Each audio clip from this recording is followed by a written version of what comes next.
Hello everyone, welcome to my channel.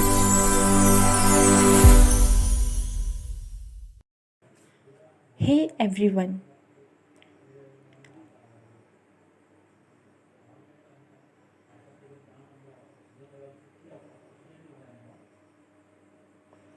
First of all, heartiest greetings and welcome you all to my channel.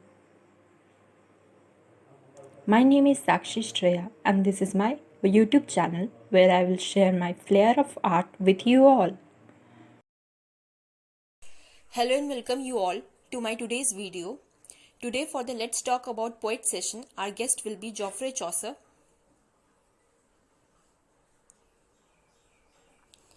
So to begin with, let us begin by getting to know who he was. He was an English poet, author, philosopher, bureaucrat and a diplomat.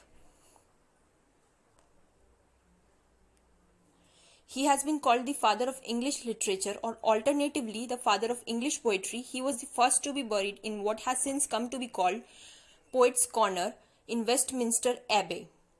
So now let's learn about his early life. He was born in London, most likely in the early 1340s, though the precise date and location is still unknown. His father and grandfather were both London vintners. His family name is derived from the French Chaucier, meaning shoemaker. In 1324, his father John Chaucer was kidnapped by an aunt in the hope of marrying the 12-year-old to her daughter in an attempt to keep property in Ipswich. The aunt was imprisoned and fined £250. He married Agnes Colton, who inherited properties in 1349. Around 1366, he married Philippa de Roet.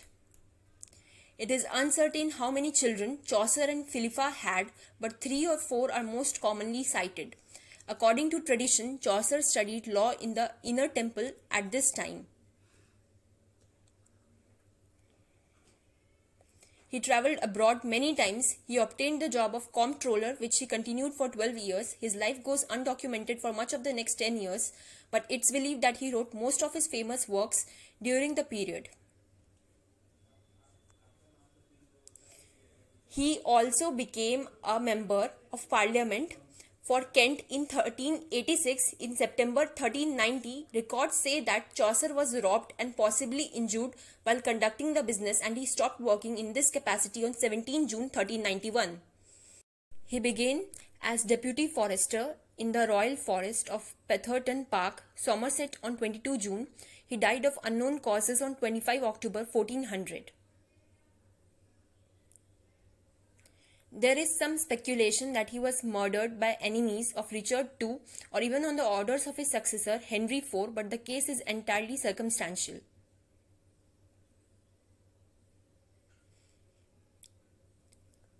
Quotes. Time and tide wait for no man. Second, the life so short, the craft so long to learn. Third, he was as fresh as is the month of May. Style of writing. The style of his writing is mainly characterized by rhyming couplets. That means that every 2 lines rhyme with each other. It was a bit twisty and hence people assumed it to be difficult. What can we learn from him? First, artists are not born, they strive to become. Second, hard work always pays off. Third, every life experience teaches and paves a new path for us. That's all for today. Please do drop your questions about the poet for the imaginary interview session. Thank you.